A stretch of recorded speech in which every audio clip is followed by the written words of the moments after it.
Sama halnya juga dengan hukum orang yang sengaja memerkosa orang lain misalnya, kan gitu.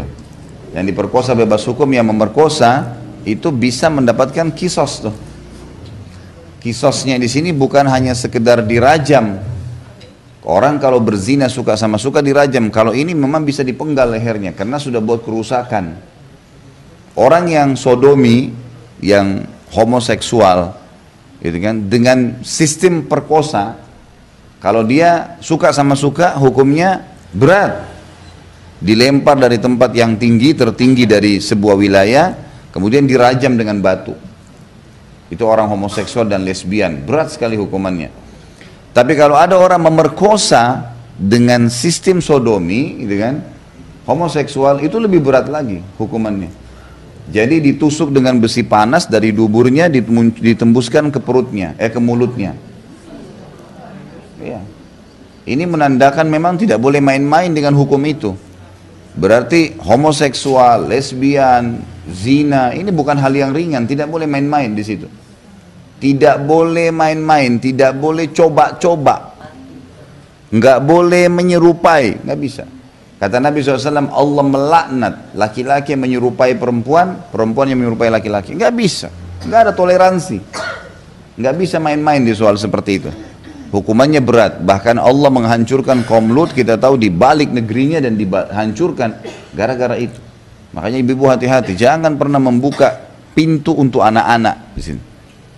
Ini sudah pernah saya jelaskan, ada faktor internal dan faktor eksternal penyebabnya ya. Faktor internal itu orang tua. Jadi kadang-kadang ada ibu-ibu mungkin punya anak 4 orang, 3 laki-laki, 1 perempuan. Kan itu. Anak yang perempuan ini paling bungsu. Dia biarkan anak perempuannya main sama kakaknya, main bola, jadi kayak laki-laki lah. Nanti itu bisa jadi lesbian tuh. Itu jadi penyakit lesbian, karena dia nanti merasa dirinya laki-laki. Ini nggak boleh, mestinya ibu sendiri kan memang anak perempuan itu. Sama ibu masuk ke dapur, cuci piring, memang perempuan, harus diperempuankan. Sama kalau kita balik, kalau ada orang punya 4 orang anak, 3 perempuan, 1 laki-laki. Nah yang paling bungsu ini laki-laki, nanti kakaknya pakein baju perempuan, pakein bando, ini nggak boleh, jangan. Nanti jadi banci itu. Itu faktor internal, nggak boleh sama sekali. Hah? Boleh, kalau masak nggak masalah. Yang dimaksud ini menyerupai perempuan dalam arti kata, memang dia orang lihat ragu, nih laki-laki atau perempuan nih? Penampilan, cara ngomong, gitu kan. Kalau masak itu nggak ada masalah, karena memang laki-laki boleh masak. Ya.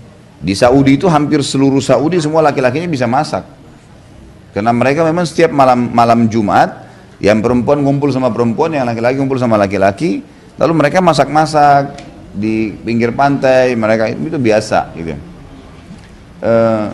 Sama halnya juga kalau perempuan nyetir mobil misalnya. Karena itu lebih banyak ciri khasnya laki-laki ya, tapi itu nggak ada masalah. Karena itu bukan dianggap dia nyimpang dari sisi, karena kita bicara masalah seksualnya. Lebih banyak kemana masalah itu. Sama bacaan dan tontonan, ini internal semua. Orang tua faktor utama.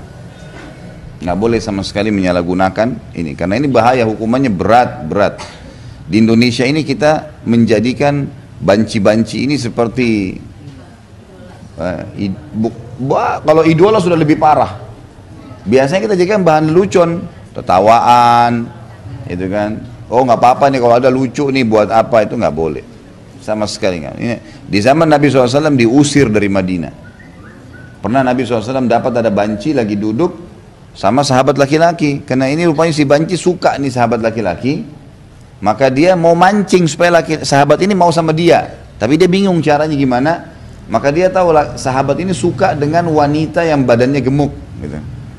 Maka si banci ini bilang, nanti kalau Allah memberikan kemenangan nabinya di kota Taif, 60 kilo dari Mekah, gitu ya, di kota Taif, maka saya akan tunjukkan kepada kamu wanita yang perutnya kelipat 8. Itu saking gemuknya gitu.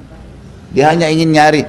Ternyata berarti banci ini sudah melihat badannya perempuan itu. Karena bagi perempuan dianggap, oh ini laki-laki nggak ada syahwatnya. Tapi tetap tidak boleh, hukum laki-laki, laki-laki, perempuan, perempuan, gitu kan.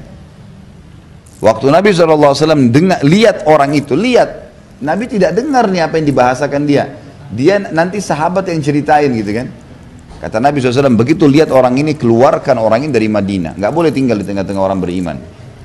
Kita malah dikasih segala macam fasilitas. Ini nggak boleh.